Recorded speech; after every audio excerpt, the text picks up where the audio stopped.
The chandeliers of Hawthorne Hall glittered like constellations, each crystal dripping golden fire across gowns of satin and powdered shoulders. Violins swelled, delicate as sighs and sharp as judgment, weaving through the grand ballroom where London's finest moved in practiced elegance. Laughter chimed like glass, light, brittle, always listening for something to shatter. Lady Evelyn Harrow stood near the edge of it all, a pale blue gown softening her silhouette, fingers folded together so tightly the knuckles blanched. She had chosen the color because it reminded her of morning skies, fresh, hopeful, unspoiled. Tonight, however, hope felt unfashionably heavy, like everything else about her. She had come because her grandmother insisted. A lady must be seen to be remembered, child, and remembered to be chosen. But Evelyn had learned the harder version of that lesson long ago, that being seen could also mean being measured, and failing the measure. The laughter that followed her moments earlier still lingered, like perfume gone sour in the air. She had only tried to join the group of young debutantes near the orchestra, girls all narrow-waisted and ribbon-tied, only to find the space subtly shifting, their bodies edging closer together, forming a polite barricade of lace and silk. She had tried to smile, to ease herself into the conversation, but one of the girls had leaned in to whisper to another, the words meant to be audible, meant to strike where the ribs were soft. No one marries a girl shaped like that. No one corrected her. No one protested. Some even smiled, pity mixing with disdain like cream curdling in tea. Evelyn remembered nodding. Oh, how pathetic that nod now felt, and stepping back with as much dignity as her trembling legs allowed. She had thanked them for nothing at all, excused herself with a grace that broke inside her, and walked swiftly toward the balcony doors, as though her lungs needed the night more desperately than the warmth of the room. She now stood half-hidden beside a marble column, breath steadying, shoulders drawn inward. The night air seeped through glass panes, cool and merciful, smelling faintly of rain. If she slipped outside, there might be stars. Stars did not whisper. Behind her, the ball continued, the turning, laughing, waltzing world of those blessed with the bodies society adored. She wondered how many would notice if she vanished entirely. They would only breathe easier, she thought bitterly. One less reminder that perfection is not promised. She closed her eyes to steady herself, and did not see the man who had been watching. Duke Alastair Ravensworth stood not far from her place of near hiding, tall, composed, dressed in black that seemed to drink the candlelight rather than reflect it. His presence did not clamor for attention. It claimed it by quiet gravity. Few dared approach him. The scar along his brow, pale against his otherwise immaculate features, carried rumors thick as fog. War hero, recluse, widower, touched by tragedy, touched by death, touched by something no one dared name. Yet his gaze was gentle now, softened by a recognition most would not have understood. He had seen humiliation wielded like a blade before, had endured it himself, when he returned from battle, with wounds not merely of the flesh. His jaw tightened as he watched her, as though the small cruelty she had suffered had been inflicted beneath his ribs. When Evelyn finally stepped quietly onto the balcony for air, he moved as though drawn, not by chivalry, but by fate. Outside, the night unfolded like velvet, deep, quiet, forgiving. Lanterns flickered along the railing. Below, the garden stretched in silvery dark shapes. Evelyn exhaled, her breath catching like a sob she refused to allow. "You should not stand alone in the cold," came a voice, deep and tempered, from behind her. She startled, turning to find the Duke, framed by the doorway, the hall's golden glow haloing him. "Your Grace," she murmured, curtsying instinctively, though her voice trembled slightly with embarrassment. She had not expected anyone to follow her. Certainly not him. He inclined his head, not in condescension, but respect. "May I join you?" She hesitated. Every rule of propriety said she should return to the ballroom, hide her emotions, pretend she had stepped out only for air and elegance. But exhaustion had worn her will thin. "Yes," she said softly. "You may." He stepped closer, but not too close, enough to share the night, not to crowd it. For a moment, they merely breathed, two people exiled from warmth for different reasons. "It is loud in there," he said, eyes resting on the gardens. Noise is not always company. No, she agreed. It can be loneliness wearing jewels. His gaze flicked toward her then, and something unreadable moved behind it. Recognition, perhaps, or gratitude. She looked away first. They were speaking of you, he said quietly. Her throat tightened. I know. And they were unkind. Her laugh was small and brittle. They were truthful. Truth, he replied, is rarely so cruel. She swallowed, and for the first time that evening, the words escaped. No one marries a girl like me, Your Grace. They say it plainly, and I suppose I cannot fault them. Society admires delicacy. I am not delicate. She expected silence, pity, the polite retreat of a gentleman. Instead, he studied her, not her body, but the ache she tried so fiercely to hide.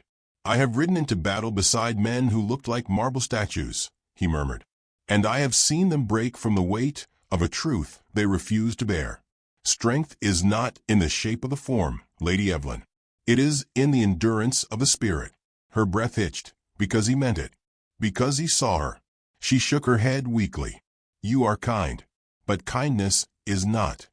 Pity, he finished for her. No, it is not. Their eyes held. Inside, a new waltz began, grand, sweeping, the kind that made lovers of strangers and strangers of those who once loved. Alistair extended his hand, not with flourish, not with performance, but with the quiet certainty of a man who had already made a choice. Dance with me, he said. She stared, her heart squeezed tight between disbelief and longing. They will look, she whispered. Let them, he answered. Her pulse throbbed in her fingertips, in her throat, in the soft place beneath her ribs where hope had learned to stay small. She hesitated, but something in her rose, trembling and unsteady, asking for just one moment where she did not apologize for existing. She placed her hand in his. Gasps fluttered behind them as they stepped onto the polished floor, every eye turning, every whisper gathering like storm winds. But in his grasp, her hand steadied, and for the first time that night, she did not shrink. She simply was. Seen, chosen, present. The music swelled, slow and golden, and the world, for a heartbeat, bowed to her instead. The morning after the ball dawned pale and mist-laden. London's rooftops swallowed beneath a hush that seemed to hold its breath with Evelyn.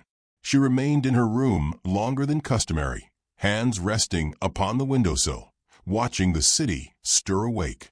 Her feet still remembered the rhythm of the waltz. Her palms still remembered the warmth of the Duke's steady touch. Yet the memory did not bring only joy. It brought fear, the kind that trembles on the edge of being wished for too dearly. A knock at the door startled her from her reverie. A servant bowed and extended a small ivory envelope, sealed with deep violet wax. Inside was a single pressed violet, delicate as whispering faith, and a brief note in a strong, deliberate hand. For the courage you did not know you possessed. Her breath caught. The gift was not extravagant, not flashy, not charity. It was acknowledgment. She touched the fragile petals with reverence, and for a moment, allowed her heart to believe. By midday, the city believed something as well. Word travels fastest when carried by envy. Those who saw the dance had already begun their embroidery. How the Duke looked at her, too long, they said. How he guided her, too gently, they said. How he did not release her hand quickly enough between steps. A duchess's role was to be admired, envied, discussed, but not contested. And already, several young ladies, who considered themselves rightful heiresses to his attention, felt the cold pinch of having been overlooked. Rumor sharpened its claws. At the Ravensworth Gardens, 3 days later, when Evelyn arrived for an afternoon walk at the Duke's invitation, she could feel the speculation hanging in the air like frost. The gardens were sprawling and old, hedged in by yew and dotted with early spring blooms struggling toward warmth. He was waiting near a stone fountain overgrown with ivy, a lone figure who seemed to belong more to quiet landscapes than gilded rooms. He greeted her with a slight bow, not performative, but sincere. "Thank you for coming," he said, voice low, softened by something she could not yet name. "I debated it," she admitted, glancing away. "Everyone debates it now." His expression tightened only a fraction, but she noticed. He gestured for them to walk. Gravel crunched underfoot as birds chattered overhead, indifferent to the matters of reputation and fragile human pride. "They speak," he said. "They always will. Their opinions are the easiest currency to trade, and the cheapest." She drew her shawl closer. "It is not their words I fear. It is how swiftly they might turn yours into charity." The final word felt sour. He slowed, turning to her. "Lady Evelyn, if my intentions were charity, would I not have chosen a quieter kindness? Charity hides. What I offered was seen, because it was meant to be." Her breath stirred, something in her chest loosening, but not yet freed. Yet even the gentlest hope invites trial. 2 evenings later, during a private dinner hosted by Lady Covington, scandal arrived with a smile. The Duke and Evelyn were seated side by side, not by random chance, but by the Duke's calmly spoken request. The shift was seismic. Quiet ripples of shock moved through the guests like wind across wheat. Forks paused. Spines stiffened. Some women whispered behind painted fans. Others stared openly, expressions sharpened by disbelief. Evelyn did not know where to place her hands. She could feel the attention like pins along her skin. But the Duke was composed, perhaps even content. He asked her opinion of the evening's music, the season's horses, the books recently published. Questions one asks when one seeks to know, not merely to fill silence. She answered softly at first, then with growing steadiness. Her laughter, when it came, was quiet but genuine. And that was when her cousin struck. Lady Marianne, sharp of collarbone and sharper of tongue, leaned in from across the table, voice sweet enough to rot fruit. "My dear Evelyn," she drawled, "do take the bread. I cannot imagine you leaving the table hungry." The table stilled. No one breathed. The insult was neither subtle nor new, but tonight it was delivered before the Duke. A flush climbed Evelyn's throat, hot and merciless. Her fingers curled, nails digging crescent moons into her palm. She wished to vanish, not merely from the room, but from the world. The Duke's chair scraped softly as he rose. He did not raise his voice. He did not brandish anger. It was the calm that frightened the room. "I will choose my company," he said, his tone satin over steel. He placed his hand gently atop Evelyn's. "And I choose her." No gasp was louder than the silence that followed. Marianne paled, her lips twitching with the humiliation of being answered, not by anger, but by loyalty. The evening ended swiftly after, for no host wishes to risk a scandal turning into spectacle. Outside, as the guests dispersed into waiting carriages and night-dim streets, Evelyn stood beneath the portico, breath shaking despite her attempts to steady it. The Duke stood beside her, his presence a quiet shield against the cold and the memory of cruelty. "They will hate me for this," she whispered. "They already did," he replied. "But now they will fear you as well." She looked up at him then, not as a woman accustomed to rejection, but as someone on the verge of believing she might deserve more. "Do you not tire of fighting?" she asked. His gaze held hers with unwavering stillness. A fight worth choosing is not a burden. It is purpose. Carriages rumbled away. Lanterns flickered. The night stretched quiet and uncertain before them. And yet, Evelyn realized she was no longer standing alone. The storm came without warning, sweeping across the city, with wind that rattled shutters and rain that drummed like impatient fingers upon rooftops. Hawthorne Manor, vast, stone-faced, resolute, seemed to absorb the storm rather than resist it, its windows glowing with the steady warmth of hearth and candlelight. Within, the library flickered with gold and ember, shadows moving gently along bookshelves that reached toward the ceiling like silent cathedral pillars. It was a room built for secrets, for confessions, for truths too delicate for daylight. Evelyn entered first, escorted by a modest servant who left just as swiftly, doors closing with a hush. She paused near the center of the room, fingers grazing the back of a leather armchair, the scent of aged paper and polished wood settling around her like memory. She had come because the Duke had requested her presence. No, not requested. He had asked, quietly, simply, with the patience of someone who understood hesitation. But her heart was anything but patient. She had spent the last 3 days wrestling with whispers, with stares, with her reflection in mirrors she nearly covered again with cloth. The scandal of the dinner lingered still, shaping itself into new and crueler forms. Her cousin had spread more than just a petty insult. Now there were murmurs of the Duke's intentions, of what kind of woman Evelyn must be to ensnare him. Always the world needed a crueler word when faced with affection it did not expect. She braced herself when the door opened once more.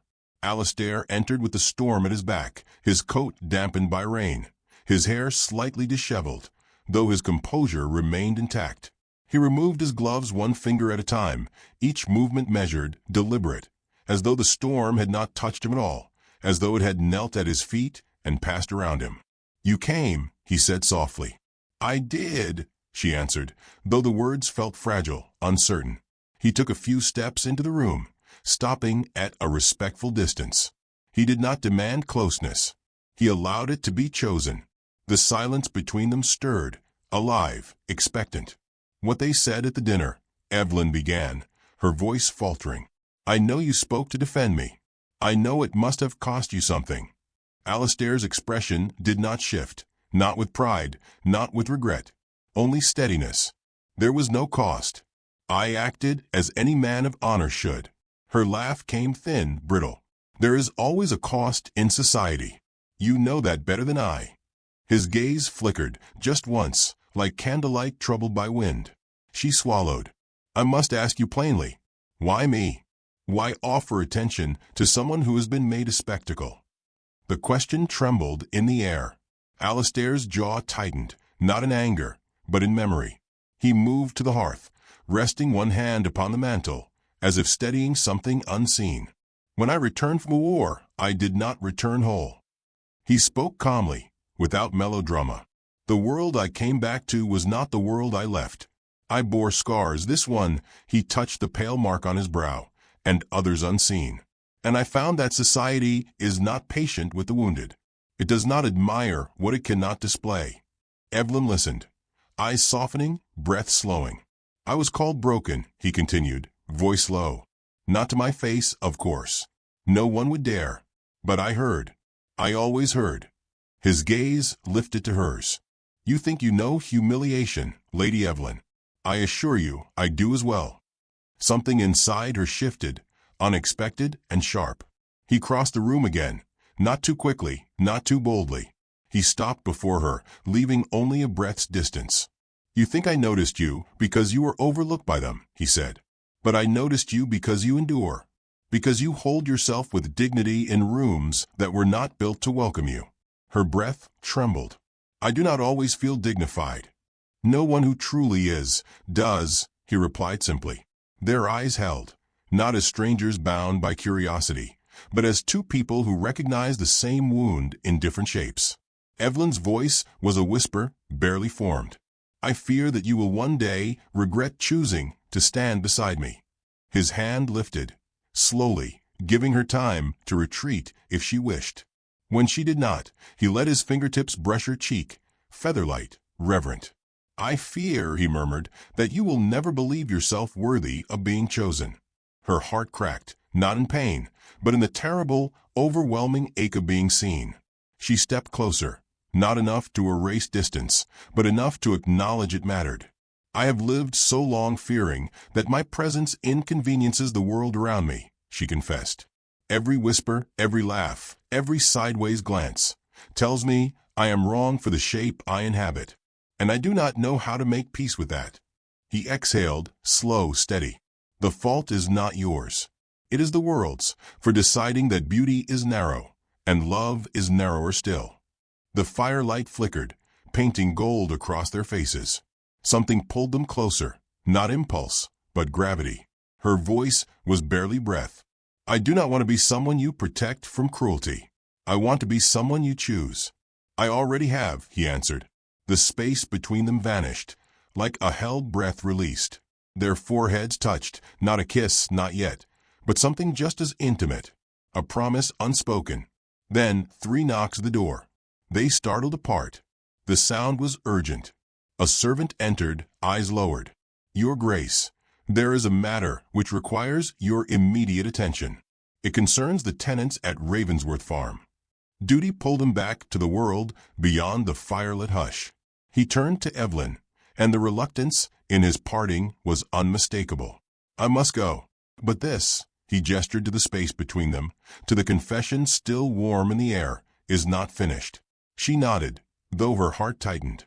As he stepped toward the door, she looked down to find the violet he had once given her, fallen from her sleeve. She caught it in her palm, holding it as if it were something fragile and alive. Alistair paused in the doorway. She lifted her eyes. He did not smile, but there was something deeper than a smile, something certain. "I will return," he said, and she believed him. Rain still clung to the eaves when Alistair returned to London, the scent of wet earth and horse leather following him into the great marble hall of Hawthorne House. His message had reached Evelyn 2 days earlier, requesting her presence at Lady Belwerden's spring gathering. It was to be public, unmistakable, intentional, a courtship declared before the eyes of all who believed themselves arbiters of worth. Evelyn arrived in a gown of pale rose silk, the fabric shaped not to disguise her form, but to honor it. Her shoulders were set, her chin lifted, though her heart warred with itself. She feared hope, yet she feared the absence of it more. When she entered the drawing-room, voices dipped. Fans fluttered. Men pretended not to stare while staring all the same. Women exchanged glances edged with resentment, fascination, and dread of what her acceptance might mean for their own delicate hierarchies. Alistair crossed the room to her with steady, unhurried steps. He bowed to her first, not to the room, and offered his arm. It was a statement louder than speech. "My lady," he said simply. She placed her hand upon his sleeve, and the hall seemed to sway around them. Lady Belwarden, all jewels and watchful smiles, rose from her chaise. "Your Grace," she purred, "we are honored by your presence, and by your charming companion." The compliment held the softness of a blade. Alistair inclined his head. "Lady Evelyn is here by my invitation." Gasps murmured like wind through long grass. Not rumor, not speculation. He let his gaze sweep the room, steady and unflinching. "I am courting her." Evelyn's pulse roared in her ears. For a moment the world stilled, and then murmuring erupted, furious, delighted, scandalous. But scandal is a living thing, and it found Evelyn's cousin swiftly. Marianne stepped forward, features arranged in a mask of trembling concern. "Your Grace, I beg pardon, but perhaps you are unaware. Lady Evelyn's family has troubles. Financial ones. Quite significant. I only mention it for your protection. She is dear to me, you understand." The room sharpened. Eyes cut like glass. Not admiration now, but speculation of convenience, of motive. Evelyn's breath hitched. Shame burned like fever beneath her skin. She knew Marian lied. Her family was stable. But lies, when whispered sweetly, were often believed before truth had the chance to open its eyes. Alistair did not raise his voice. He did not flare with anger. His calm was quieter, more dangerous. "You speak of matters you do not understand," he said, tone level, "and with an intent you do not disguise." Marianne's smile trembled. "I speak only to protect you." "No," he replied. "You speak to humiliate her." Silence cracked like thunder. But poison, once loosed, works swiftly. Evelyn looked around the room, saw the shift in glances, the slant of mouths, the tightening of gloves. It was happening again, not because of her body, but because someone wished her small, small enough to disappear. She stepped back. Her hand slipped from his arm. "Alistair," she whispered, "you need not defend me. I should not have allowed this. I should have known what they would say." His expression changed, just slightly. Enough to reveal hurt. Enough to reveal fear. "Do not retreat," he murmured. "Not now. Not from them." But she had spent years retreating. It was muscle memory, carved deep. "I cannot ask you to bear this," she said. "I cannot be the reason they speak of you with derision." He reached for her hand. She did not take it. The room watched. Always watching. He tried again, voice lower now, rough-edged. "Evelyn, do not let them decide the shape of your courage." Her eyes shone, not with weakness, but with overwhelming ache. Courage is easier for those who have not been laughed at for simply existing. The wound cut deeper because it was true. She turned and walked swiftly toward the terrace doors, air thinning in her lungs. Alistair followed. Rain was beginning again, soft and mist-like, blurring the lanterns of the garden. She gripped the stone balustrade, knuckles white. He stopped beside her, not touching, not pressing. Simply there. "They do not own us," he said. "But they own the world we must live in," she answered. Lightning flickered faintly beyond the rooftops. He spoke quietly, but it was the rawness of a man revealing the last truth he held. "I have lived with the shame the world thrust upon me. I have worn it. I have let it define my every step. I will not do so again, and I will not see you do it either." She looked at him fully, then. Rain gathered in her lashes. "I want to believe you," she whispered. "More than anything." "Then believe." She exhaled, trembling. "Then prove him wrong." His breath caught, not at the demand, but at the trust buried inside it. Before he could answer, the terrace door opened again. A footman, soaked from running, bowed hastily. "Your Grace, urgent word from Ravensworth. The northern dam has broken. The farms are flooding. Duty. The world's unrelenting hand." Alistair's jaw tightened, but his eyes did not leave Evelyn's. "I will return," he said. "I know," she replied. But as he departed into the rain, Evelyn felt the shift, subtle, fragile, perilous. To believe was the most dangerous choice of all. And she had just made it. The flood took 3 weeks to mend. 3 weeks in which the newspapers speculated, in which parlors hummed with gossip, in which Evelyn walked the halls of her grandmother's estate with silence as her companion. She had sent no letters. She had received none. Some nights she convinced herself he had forgotten. Other nights she feared he had remembered her too clearly. For longing, when unspoken, grows thorns. When word finally came that the Duke had returned to London, the city stirred with anticipation, less for him, more for the scandal that now seemed inevitable. Invitations were issued swiftly for the spring equinox ball at Wakefield House, where society would converge like wolves to fresh scent. Evelyn did not intend to go. Her courage, though chosen once, felt fragile now. But her grandmother, quiet, stern, and unexpectedly tender, placed a hand atop Evelyn's and said, "If you do not walk through that door, child, then the story they tell of you will not be yours." So Evelyn dressed. The gown was not meant to conceal her. Soft ivory silk with embroidered violets at the bodice, a whisper of the token he once gave her. Her hair was arranged simply, her only jewelry a single silver pin. When she stood before the mirror, she did not see perfection nor flaw. She saw a woman who chose to be seen. The ballroom blazed with candles and polished marble, violins rising like prayer. Conversation swelled, a tide of speculation and barely sheathed hunger for spectacle. Evelyn stepped through the entrance, and the room paused. Not entirely, not rudely, but with a quiet collective breath of people preparing to judge. She held her head steady. Then the doors behind her opened again.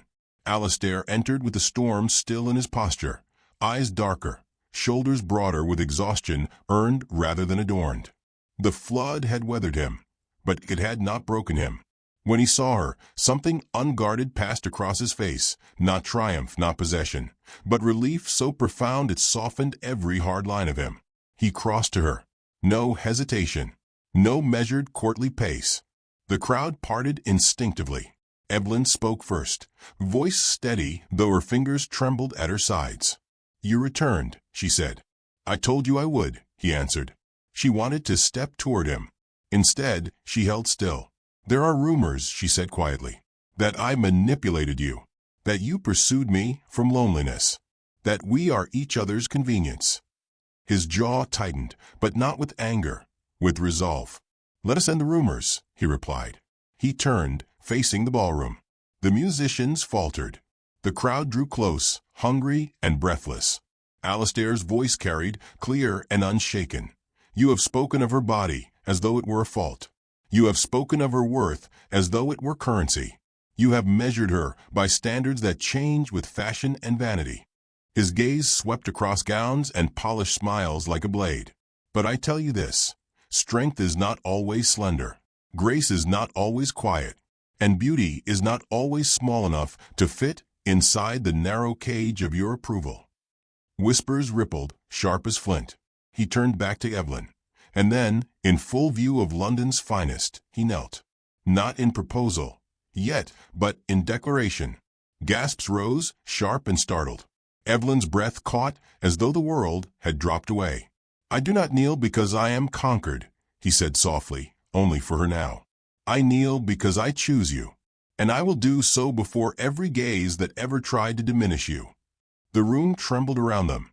Painted faces blanched. Fans stilled mid-air. Gossip curdled into stunned silence. Evelyn's heart ached, not from pain, but from the overwhelming, terrifying weight of being cherished. She stepped closer, slowly, purposefully. "Stand," she said, voice soft but carrying. "Not because I do not accept your vow, but because we stand together." His eyes closed for one brief, anchoring heartbeat. Then he rose. Music resumed, hesitant at first, then swelling into a waltz that seemed born for them alone. He extended his hand. This time, she did not hesitate. They danced, slow, steady, unhurried, as though the world were not watching, though it was. Evelyn felt the weight of eyes, but it no longer pressed her down. It bowed before her, not through triumph, but through the undeniable power of gentleness that refused to be shamed. When the waltz ended, Alistair lifted her hand to his lips, not possessive, but reverent. She leaned closer, voice barely more than a breath. "I was afraid you would regret choosing me," she confessed. His reply was equally quiet. "I was afraid you would regret choosing yourself." Outside the tall windows, dawn bloomed across the horizon, soft rose and gold, like the first blush of springtime after a long and bitter winter. The crowd still watched, but the story was no longer theirs to finish. Evelyn placed a pressed violet, still carefully kept, now worn at her wrist, into his breast pocket. His hand closed over hers. "Let them look," she whispered. And he smiled, not the half-smile of a guarded man, but the full, unshielded smile of someone who has found home. They turned together, and the world, for once, followed.